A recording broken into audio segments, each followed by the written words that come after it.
let's start off by your coming to WSET because you came straight to GMV, but how'd you get here?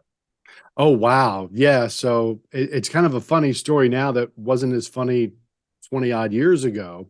There was a little bit of an issue when I left the local NBC affiliate back then and came to GMV. Randy Smith, who was the general manager at ABC 13 at the time, helped facilitate bringing me over to the station. Infinitely grateful to Randy for doing that and putting us in a good position in the market, really, to do very well. So I came in late '04 and was there for about 5 years on GMV before moving to the evening newscast. And, as you know, Patty, you've done this for a while as well. Morning television is its own beast. There is a lot of repetition, fair or not. You need to be on the air for a long time. And there are a lot of things that you end up repeating. So you have to show a way to, well, let's just say you have to be creative in the way sometimes you present information, because otherwise you can get kind of redundant. Definitely. Now, I'm trying to remember back. You came over to us. Had you done morning or had you not done morning at that point? Yeah, I had been doing the morning newscast over the NBC affiliate in Roanoke for a few years. Before that, I was doing the weekends there. I actually started on the air there in late 1996 before coming over to ABC 13 in 2004. So yeah, I've done the weekends, I've done the mornings, ultimately ended up doing the evenings for hanging it all up. So you coming over and doing Good Morning Virginia, not a shock to your system. Obviously, you had been through that. But for people who don't understand, what is it that doing a morning show kind of does to you? Tell people a little bit about that. About that. I mean, we all, Yeah. I'm married to somebody, I've been married to somebody who's been with me the entire time I've been doing this, and he still doesn't sometimes get it. Unless you do it, you don't get it. I imagine people who work third shift probably understand best of all, but you have to go into an entirely different mindset. I'm not sure the hours that you keep anymore, but anytime you're doing a morning newscast that begins at 5 or 5:30, you need to prepare. And we're a smaller city, so we don't have a large operation to help us prepare the show. A lot of it was done by ourselves. So I would normally come in around 4 a.m., maybe a little bit before that, but that involves getting up at 2:30 in the morning. You shower, you shave, you put on the suit, you do all that stuff. And fair or not, it takes the ladies a little bit longer to do this than it does the gents, for sure. That's just the way of the world, unfortunately. So, but still, getting up at 4, getting into the office at 4, and then the other thing you need to do is get into a rhythm, so that because there's no wasted time, right? You get into the office and you've got to be full tilt immediately. There's not a second to waste when the show hits, whether it's 5 or 5:30. Some places do it at 4:30. God bless them for that. But whatever time it is, you've got to hit the ground running full on and be ready to go. When that clock hits, it hits. So there's no time to waste. You have to develop a strategy for maximizing your time to get the product out there that you want to get out there. And for weather, you want to be sure that people are prepared for what they hit.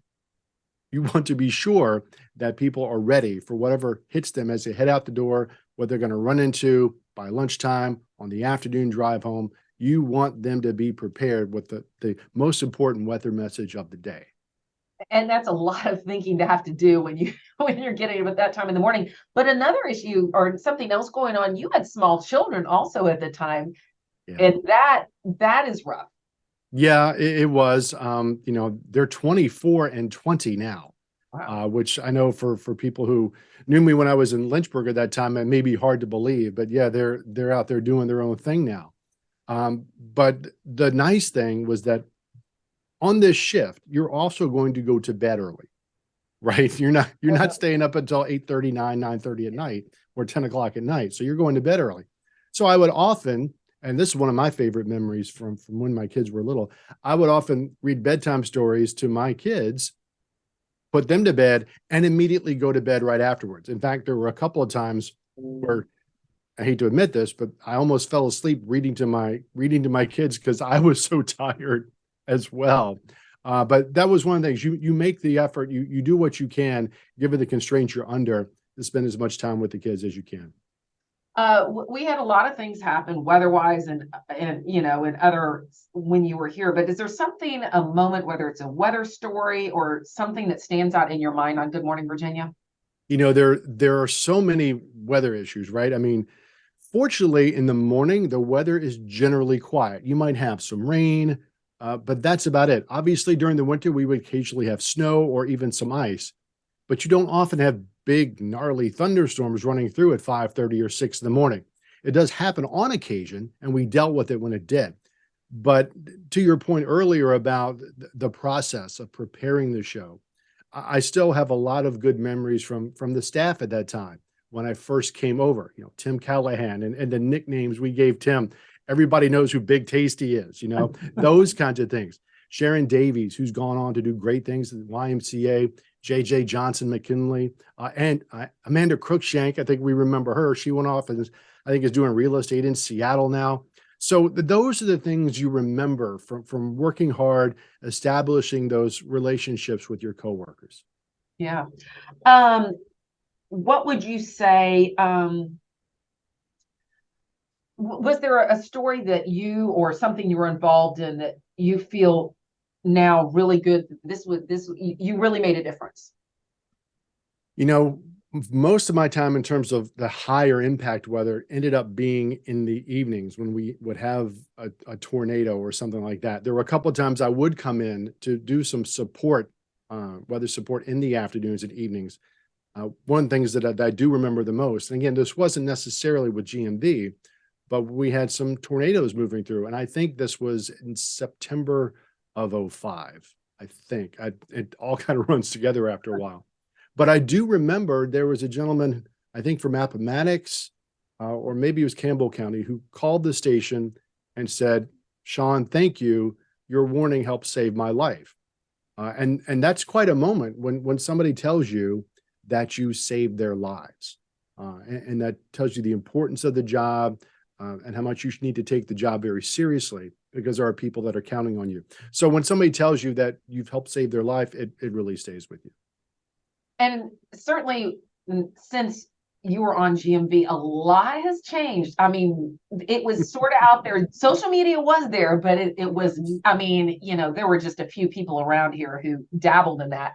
Now it's changed a lot. Talk a little bit about the differences in the world of television, especially for meteorologists. Oh my heavens. And yeah, exactly to your point. My time at GMV were the last few years before social media just went nuts. I mean, when I was on GMV, there was still MySpace and everybody was like, yeah, MySpace, whatever. And then that kind of faded away.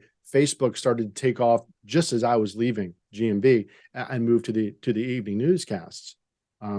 But yeah, I think of the GMV time as kind of special as the end of an era before social media just changed the game entirely and put additional pressure on reporters and anchors to deal with things that they didn't have to deal with before. I mean, it used to be if you wanted to say something mean to an anchor or reporter, you had to sit down and write a letter and put it in an envelope and put it on a stamp and put it in the mailbox. But now when people are aggravated, they don't have to do that. They can just sit down at a keyboard. But to be fair, there are also very good people out there. I don't want to misrepresent what's out there. There's some wonderful people, wonderful viewers to interact with who ask great questions and really want to understand the world around them. And we're very grateful to be able to interact with those folks. All right, talk a little bit about what you have been doing since you went to the evenings and then you moved on. Where have you been? Yeah, so after I left ABC 13 in 2015, I moved up to Princeton, New Jersey. I was working with a science and communications organization there called Climate Central. Their whole reason for being, it's a nonprofit to help facilitate or bridge a gap between the scientific community and the media to help better understand climate change, because it is so hyper political in a lot of locations, a lot of areas. Our job was to try to bridge that gap, to bring what we really understand about the science and the impacts versus a lot of just the noise about the topic. So I did that for about 6 years. And then a year and a half ago, I came back to Virginia. Now I'm living in Richmond, Virginia, my hometown. It's where I'm originally from. And I'm working for a larger newspaper organization and digital media organization called Lee Enterprises. They are the owners of the News in Advance.